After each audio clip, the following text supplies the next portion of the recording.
Hi everyone, welcome back to my channel Mahi collection stitch dress. तो मैंने design कर रखा है ये पार्टी वेयर करारा सेट, जिसको आप किसी भी वेडिंग फंक्शन में वेयर कर सकते हो।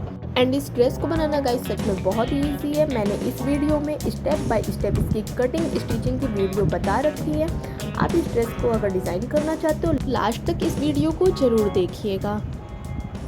तो यहाँ पे मैंने नेट की फैब्रिक जो है वो कम से कम 5.5 मीटर की ले रखी है, और ये जो है ये सिल्क साटन है जो कि 5.5 मीटर की है। और यहाँ पे मैंने कुछ लेसेस भी ले रखे हैं जो कि 3.5 मीटर के ये कटदाने के लेस है। एक लेस जो हैंगिंग में है वो 2.5 मीटर के हैं, और पैचेस लेस जो है वो 3 मीटर के हैं। और अब हम इस फैब्रिक को फोल्ड में करके रख देंगे, और 11 इंच की चेस्ट पे हम इसकी चौड़ाई लगा लेंगे। तो 11 इंच की जो चेस्ट है और इसकी लेंथ हमने यहाँ पे 32 इंच की ले ली है। अब हम इसकी कटिंग कर देंगे। यहाँ पे मैंने लेंथ 32 लिया है और चेस्ट जो है वो 34 लिया है। हम शोल्डर की मार्किंग कर लेंगे। तो शोल्डर यहाँ पे हमने 5.5 इंच के रखे हैं, और आर्मोल भी हम 5.5 इंच का ही रखेंगे क्योंकि मैं ये सीवलेस बना रही हूँ। और नेक जो है, नेक की विड्थ हम 2.5 इंच की रखेंगे, और नेक की लेंथ जो है वो हम 6 इंच की रखेंगे। तो यहाँ पे हम इसकी मार्किंग कर लेंगे, और हम 1/2 इंच शोल्डर डाउन कर देंगे। तो 1/2 इंच शोल्डर डाउन करने के बाद हम 1 इंच पे आर्महोल की एक मार्किंग करेंगे, और 1.5 इंच पे हम बैक की मार्किंग करेंगे। और अब हम यहाँ पे चेस्ट की फिटिंग का साइज लगाएंगे। तो फिटिंग मैंने यहाँ पे 9 इंच की रखी है, और 2 इंच मैंने एक्स्ट्रा ले लिया, यानी मैंने टोटल 11 इंच ले लिया। और यहाँ पे मैंने कमर की मार्किंग जो है वो 32 इंच पे की है, और जो मैंने चौक की मार्किंग की है वो 13.5 इंच पे की है। और यहाँ पे मैंने अब इसमें सेप दे दिया है, और सेप देने के बाद हम गले की भी, नेक की जो सेप होती है हम उसकी सेप दे देंगे। गोलाई में मैंने यहाँ सेप दिया। अब हम इसकी कटिंग कर लेंगे। तो अब हम इसको चारों तरफ से पहले कट कर लेंगे। यहाँ पे पहले हम ऊपर वाले आर्म होल की कटिंग करेंगे, फिर हम एक पार्ट निकाल के तब नीचे वाले की कटिंग करेंगे। यहाँ पे मैंने बैक पार्ट को निकाल दिया है, एंड फ्रंट को फिर मैंने उसी शेप में रख के 1/2 इंच और डाउन कर दिया है आर्म होल इसका। और अब हम बैक पार्ट में हम इसके जो नेक की विड्थ होती है उसको बढ़ाएंगे, और उसकी लेंथ भी बढ़ा देंगे। तो यहाँ पे मैंने टोटल 11 इंच ले रखा। आप अपने अकॉर्डिंग ले लीजिएगा। इनको थोड़ा डीप चाहिए था तो मैंने डीप बना दिया है। तो इस तरह से हम इसकी भी कटिंग कर लेंगे, और अब हम मेन फैब्रिक पे रख के इसकी कटिंग कर देंगे। तो मैं दोनों पार्ट को सेम इसी तरह से कट कर लूँगी। तो दोनों पार्ट को कट करने के बाद हम इसकी स्टिचिंग करेंगे। तो यहाँ पे मैं जिस तरह से बता रही हूँ बस इस तरह से हमको गोलाई चलाकर इसको सिलाई कर देनी है। तो इस तरह से हम इसकी सिलाई कंप्लीट करेंगे, और सेम ऐसे ही हम आर्महोल भी कंप्लीट कर लेंगे। क्योंकि मेरा सीवलेस है इसमें मैं आस्तीन नहीं लगा रही हूँ। तो हम पहले चारों तरफ से इसकी सिलाई कंप्लीट करके अब हम एक्स्ट्रा कपड़े को कट करके निकाल देंगे, और बीच में फिर हम छोटा छोटा कट्स भी लगा देंगे। पहले हम आर्महोल साइड से भी जो कपड़े हैं एक्स्ट्रा उसको कट कर लेंगे, और हम छोटा कट्स लगा के आर्महोल साइड से भी हम कट्स लगा देंगे, और इसको हम फिर सिल के पलट लेंगे। तो यहाँ पे हम इसको पलट लेंगे, थोड़ा कैंची से हेल्प से हम पलटेंगे, और ऊपर के साइड हम इसमें एक सिलाई लगा देंगे। तो ऊपर की साइड हम एक फिनिशिंग वाली सिलाई को कंप्लीट करेंगे कुछ इस तरह से, और हम आर्महोल पे भी इसको कंप्लीट सिलाई चला देंगे। क्योंकि ये सीवलेस था तो मैंने कुछ इस तरह से सिल के पलट दिया है। और अब हम चारों तरफ से इसकी सिलाई कंप्लीट कर लेंगे। जो अस्तर है उस पर हम पूरी सिलाई चला लेंगे। एक्स्ट्रा फैब्रिक को हम कट कर देंगे। अब ये एक्स्ट्रा फैब्रिक जो है हम इसकी कटिंग कर लेंगे। तो ये इस तरह से कुछ कटिंग हो गया है। अब हम B7 की ग्लू लेके इस पर हम पूरा ग्लू पहले गले पे लगा देंगे। तो इस तरह से इस पर ग्लू लगाने के बाद हम लेस पे भी सारे ग्लू लगा देंगे, और अब हम इसको फैब्रिक पे चिपका देंगे। तो फैब्रिक को हम लेस कुछ इस तरह से चिपका देंगे। ये आप देख सकते हो, थोड़ा सा खींच के आप चिपकाना, वरना ऐसे सिकुड़न से आ जाएंगे। तो इस तरह से चिपकाने के बाद हम जो एक्स्ट्रा था उसको कट कर लेंगे। अब हम यहाँ पर बीच का सेंटर पार्ट निकाल लेंगे। तो सेंटर पार्ट निकालने के बाद हम देखेंगे कि सेंटर का भी हाफ पार्ट क्या आ रहा है। तो सेंटर से फिर हाफ पार्ट लाने के बाद हम लेफ्ट एंड राइट दोनों साइड हम हाफ पार्ट की मार्किंग कर लेंगे, और हम इस एक स्ट्रेट लाइन ड्रॉ कर लेंगे। तो बीच सेंटर से हमको इसका हाफ पार्ट निकालना रहेगा। देन उसके बाद भी हम सेम ऐसे हाफ पार्ट निकाल लेंगे, और उसके बाद हम इसकी एक स्ट्रेट लाइन ड्रॉ कर लेंगे।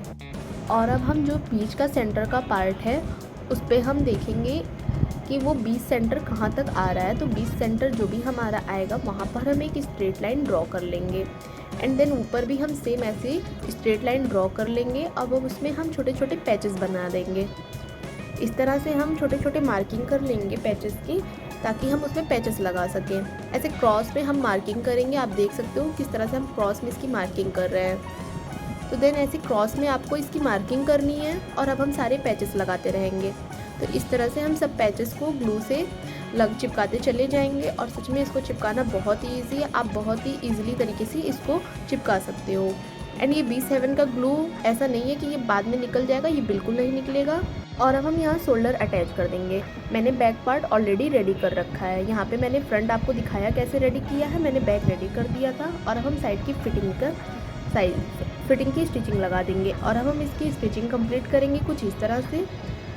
तो हम चारों तरफ से इसकी स्टिचिंग कंप्लीट करके अब हम चौक बना लेंगे और नीचे से मैंने ऑलरेडी इसमें लेस लगा दिया था।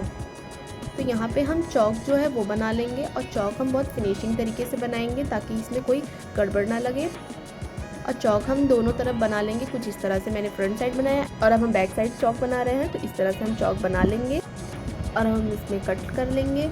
और उसके बाद हम नीचे की तरफ से भी हम इसमें स्टिच लगा देंगे। जो नीचे की साइड हमारा चौक बनता है वो भी हम रेडी कर लेंगे।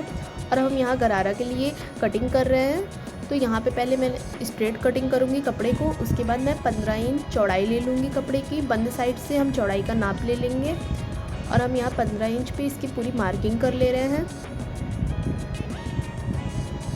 यहाँ पे मैंने 16 इंच का मुझे लेंथ रखना था, तो 16, 16, 32 या ऑलरेडी 32 था ही कपड़ा पूरा लेंथ, तो मैंने लेंथ ले लिया। और ऊपर से हम 3 इंच बेल्ट की मार्किंग करेंगे और बेल्ट से हम 1 इंच ऊपर से 16 इंच की मार्किंग करते हुए हम इसके निशान लगा लेंगे। और ऊपर से हम जो हमारा आसन का पार्ट है वो हम 14 इंच का लेंगे और 2 इंच हम आसन के पार्ट की मार्किंग के लिए लेंगे और 2 इंच नीचे से भी हम मार्किंग ले लेंगे। और अब हम इसमें गोलाई बनाकर मार्किंग को मिला देंगे कुछ इस तरह से और अब हम इसकी कटिंग कर लेंगे। तो तिरछा थोड़ा सा कट करके अब हम इसकी गोलाई की कटिंग करते हुए हम इसमें कट लगा देंगे। अब ये हमने कटिंग कर ली है और सेम इसी पार्ट को हम रखते हुए हम बैक पार्ट की भी इसकी कटिंग कर लेंगे। सेम ऐसे ही इसकी फ्रंट एंड बैक दोनों की कटिंग करनी है। आप चाहो तो टोटल रख के भी कर सकते हो 4 फोल्ड में भी, पर मैंने यहाँ 2 फोल्ड में करके किया है। और हम फैब्रिक पे भी इसकी कटिंग सेम ऐसे कर लेंगे। और ये जो कपड़ा बचा था इसको हम 20 सेंटर से कट करेंगे। आप देख सकते हो मैंने किस तरह से इसको 20 सेंटर से कट कर लिया। ये हमारा नीचे का गरारा का पार्ट बनेगा। और अब हम ऊपर के जो ऊपर साइड का था हमारा, मतलब ऊपर तरफ से, उसके हम स्टिचिंग कंप्लीट करेंगे। यानी गरारे का बॉटम पार्ट, ऊपर का पार्ट हम इसमें स्टिच कंप्लीट करेंगे। तो यहाँ पे हम देखिए इसकी सिलाई कंप्लीट कर रहे हैं कुछ इस तरह से। चारों तरफ से हमने इसकी सिलाई कंप्लीट कर लिया। अब एक्स्ट्रा पार्ट को हम इसमें कट कर लेंगे। तो एक्स्ट्रा पार्ट कट करने के बाद अब हम नीचे बॉटम के पार्ट पे हम एक स्ट्रेट सिलाई चला देंगे। आप देख सकते हो किस तरह से स्ट्रेट सिलाई चला रहे हैं, बस इस तरह से आप स्ट्रेट सिलाई चला देना। एंड मेन फैब्रिक पे भी हम ऐसे ही सेम सिलाई चला देंगे। एक स्ट्रेट सिलाई हमको चलानी है, बीच में थोड़ा रख के चलाइएगा। और हम दोनों तरफ से इसकी डोरी पकड़ के खींच देंगे। जो हमने सिलाई चलाई है उसकी हम थोड़ी सी सुई से ऐसे बाहर निकाल के हम इस तरह से इसमें छोटे छोटे प्लेटेट्स डाल देंगे। डोरी पकड़ेंगे जब हम, तो इसमें ऑलरेडी प्लेटेट्स पड़ते चले जाएंगे।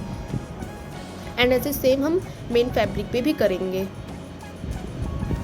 तो बस कुछ इस तरह से करने के बाद अब हम दोनों फैब्रिक को एक दूसरे के ऊपर रख देंगे, मतलब अस्तर वाली फैब्रिक को और मेन फैब्रिक को हम एक दूसरे के ऊपर रख के हम चुन्नट पकड़ के उसकी सिलाई चला देंगे।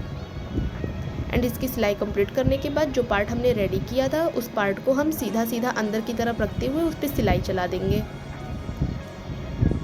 एंड उसकी सिलाई हमने इस तरह से कंप्लीट कर लिया, आप देख सकते हो। और यहाँ पे मैंने फ्रंट और बैक दोनों रेडी कर लिया है।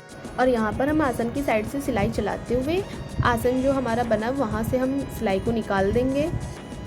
तो यहाँ हम आसन तक ही बस सिलाई चलाएंगे, आसन के नीचे आप सिलाई मत चलाइएगा। और बीच से हम पार्ट को जब डिवाइड कर देंगे कुछ इस तरह से, आप देख सकते हो, तब हम जो आसन यानी जो मियानी साइड होता है उसको हम तब स्टिच लगाएंगे। अब हम मियानी साइड से इसकी स्टिचिंग कंप्लीट कर लेंगे। जो हमारी दरमियान होती है उसकी स्टिचिंग कुछ हम इस तरह से कंप्लीट कर लेंगे।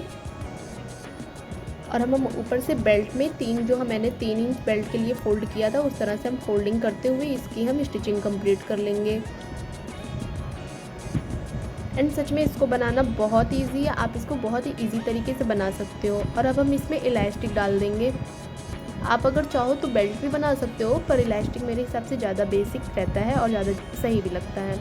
और एक तरफ देखिए मैंने कुछ इस तरह से लेस लगा दिए हैं। मैं दूसरी साइड आपको लगा के दिखाती हूँ मैंने किस तरह से इसमें लेस लगाई है। तो इसमें भी मैंने पहले पूरे में ग्लू लगाया। इसमें आपको फैब्रिक पे ग्लू नहीं लगाना है, केवल लेस पे ग्लू लगा लेना। और यहाँ पे जो हमने मतलब जो सिलाई लगाई हुई थी, जो हमारा चुन्नट है, मेन चुन्नट, वहीं पे हम इसको इस लेस को कम्प्लीटली लगा देंगे। और इस लेस को कुछ हम इस तरह से चिपका देंगे। आप देख सकते हो चिपकाने के बाद ये कितना ही सुंदर और कितना प्यारा लग रहा है। एंड ये रहा